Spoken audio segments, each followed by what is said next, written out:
Look, I'm gonna be straight with you. You probably clicked on this video because you're stuck. Not stuck like, oh no, my life is terrible stuck, but that annoying kind of stuck where you know you could be doing more, being more, achieving more, but somehow every day ends the same way. Scrolling, planning, telling yourself tomorrow's the day, and then tomorrow comes and, yeah, I get it because I've been there.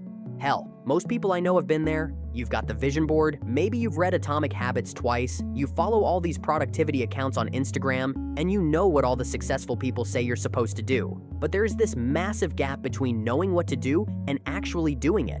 And nobody really talks about that gap in a real way.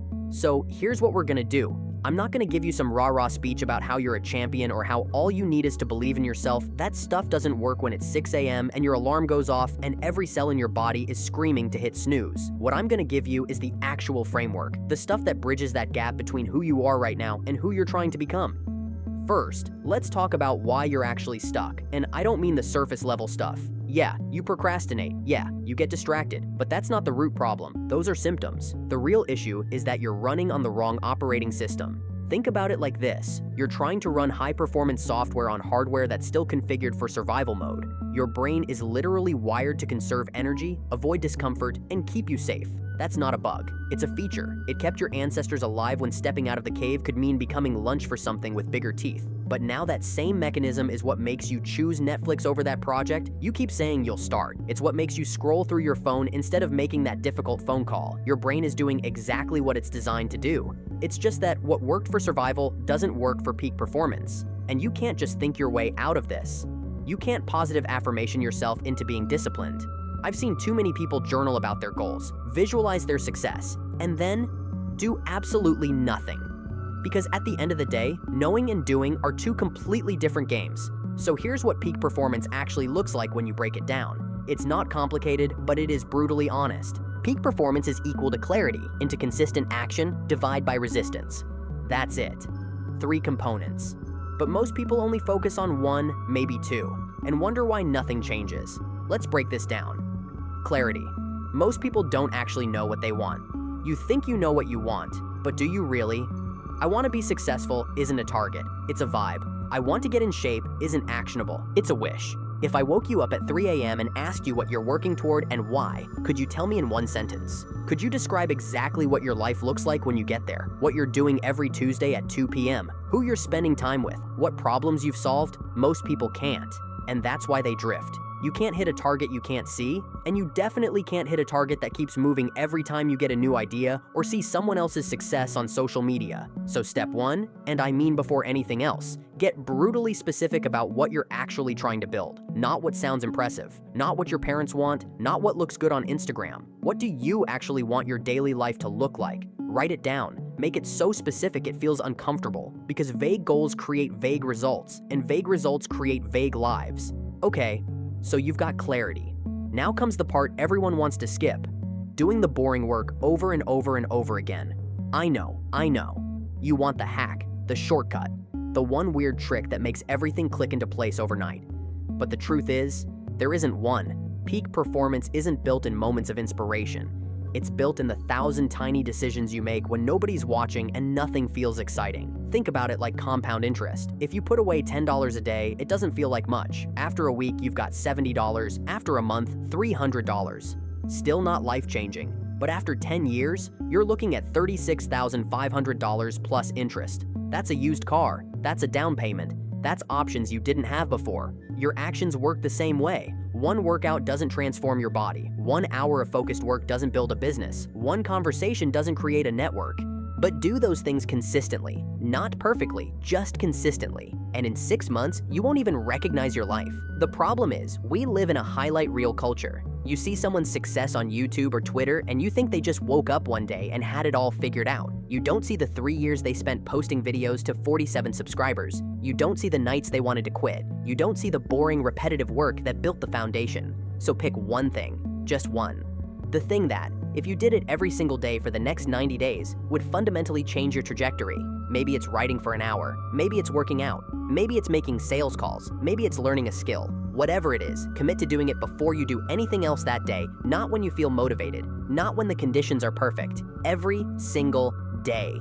And here's the secret nobody tells you. You don't need to feel like doing it. Motivation is garbage. Motivation is what gets you started on Monday. Discipline is what keeps you going on Thursday when it's raining and you're tired and you'd rather do literally anything else. Now let's talk about the denominator in that equation: resistance. This is the friction that's constantly working against you, and most people don't even know it's there. Resistance shows up as your environment, like trying to eat healthy with junk food in every cupboard, your habits, automatically reaching for your phone first thing in the morning, your identity, still seeing yourself as not a morning person or bad with money, your associations, hanging around people who make fun of your ambitions, your energy management, staying up till 2 a.m. watching videos about productivity. You can have all the clarity and discipline in the world, but if your environment is fighting you, you're trying to sprint through mud, it's mathematically harder to succeed. So you've got to optimize for low resistance. And that means making the hard stuff easier and the distracting stuff harder. Want to work out in the morning? Sleep in your gym clothes. Put your shoes by the bed. Make it so the path of least resistance is doing the thing you said you'd do. Want to stop wasting hours on social media? Delete the apps. Yeah, actually delete them.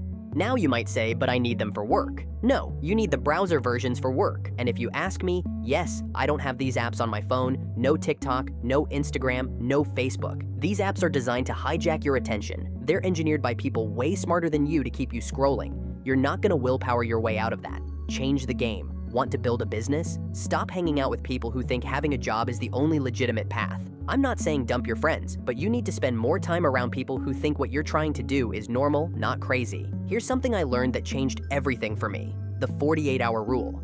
When you learn something new, when you get inspired, when you have a realization about what you need to change, you have 48 hours to take action or it doesn't count. That's it. 2 days. After that, the moment's gone, the insight gets buried, and you're back to your default programming. This is why people go to seminars, get all hyped up, and then 3 weeks later, their life looks exactly the same. The insight didn't become action fast enough.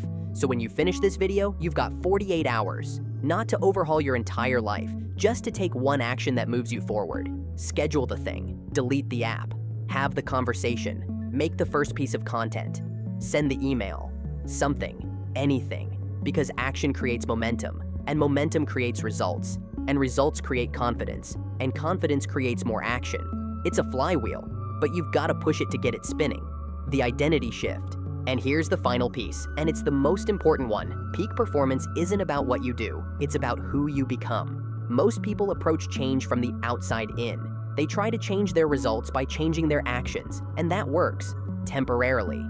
You can force yourself to go to the gym for a month, but if you still identify as someone who doesn't work out, you'll stop. The real shift happens when you go from the inside out, when you stop trying to be disciplined and start seeing yourself as a disciplined person, when you stop trying to be productive and start seeing yourself as someone who values their time, when you stop trying to be successful and start seeing yourself as someone who solves problems and creates value. Every action you take is a vote for the type of person you want to become. Skip the workout, vote for lazy, follow through on your commitment, vote for disciplined, scroll for an hour, vote for distracted. The question isn't what do I need to do? The question is who do I need to become? And then you reverse engineer the actions that person would take. Look, I'm not gonna lie to you and say this is easy or that you'll love every minute of it. Some days are gonna suck. Some days you're gonna do everything right and still feel like you're not making progress. Some days you're gonna wanna quit. But here's what I've learned. The difference between people who reach peak performance and people who stay stuck isn't talent. It's not luck. It's not circumstances. It's that the people who make it decided that the discomfort of discipline was easier to live with than the regret of not trying. You've got everything you need right now, so what are you gonna do with that? Everyone has that one thing they know they should be doing but keep avoiding. What's yours? Comment it. I wanna see how many of us are in the same boat.